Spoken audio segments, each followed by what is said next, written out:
Et nous voici donc pour le mot du soir du dimanche. Alors, j'ai pas changé de look, j'ai pas retrouvé mes lunettes et donc je suis encore obligé de faire avec les mêmes lunettes que vendredi. Alors, on a vu Jean Bosco vendredi justement dans sa position alors qu'il était encore enfant. Mais Jean Bosco, c'est pareil, il n'est pas resté enfant, il a grandi, il est devenu adolescent. Et quand il était adolescent, il avait le même souci. Comment conduire mes amis à Dieu? Comment être moi témoin de l'amour de Dieu dont je suis porteur? Et donc il avait formé comme ça une espèce de bande que Jean baptisa la Société de la Joie. Il lui donna un règlement extrêmement simple. Premier code du règlement, aucune action, aucun discours qui puisse faire rougir un chrétien. Aucune action, aucun discours qui puisse faire rougir un chrétien. Deuxième point du règlement, accomplir correctement ses devoirs scolaires et religieux. Accomplir correctement ses devoirs scolaires et religieux. Et le troisième point, être joyeux.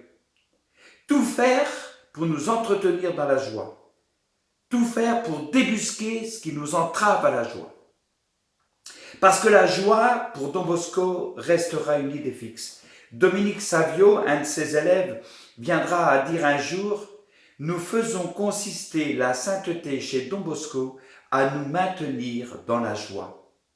Nous cherchons à éviter le péché qui nous vole la paix du cœur. » Pour Don Bosco, la joie est la satisfaction profonde qui naît du fait qu'on se sait entre les mains de Dieu, donc entre de bonnes mains.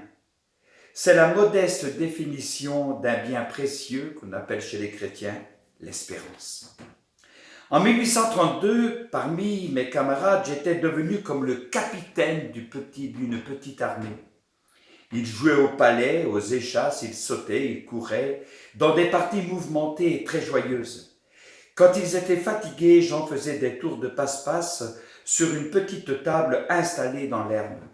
D'un petit gobelet, je faisais sortir des centaines de boulettes colorées et d'un petit beau vide des dizaines d'œufs.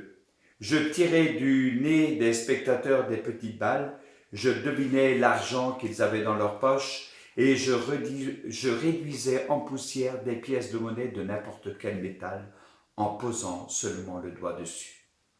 Comme au Béqui, c'était sa maison natale quand il était enfant, comme au Béqui déjà, toute cette joie s'achevait en prière.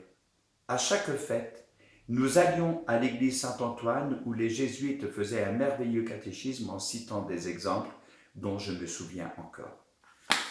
Alors là, ça définit complètement le projet que j'ai pour l'aumônerie ici. C'est ce climat de vie, ce statut-là, où on vient ensemble, où on est bien ensemble, on fait des choses ensemble, on joue ensemble, on s'amuse ensemble. Et on a ce code de vie, être joyeux bien sûr, bien faire ses devoirs scolaires et religieux. Tout ça, c'est le petit code qui va faire qu'à un certain moment, je vais pouvoir être en relation positive avec les autres et avec Dieu. Et dans cette ambiance, dans ce climat de joie, dans ce climat de fête, dans ce climat éducatif, la parole de Dieu va être enseignée. On va vous donner des codes pour votre vie chrétienne. C'est ce qu'on appelle la catéchèse. Et il faut que la catéchèse soit faite de manière ludique, où on s'amuse, même en faisant la catéchèse, même quand on apprend des choses sur Dieu, on passe du bon temps ensemble.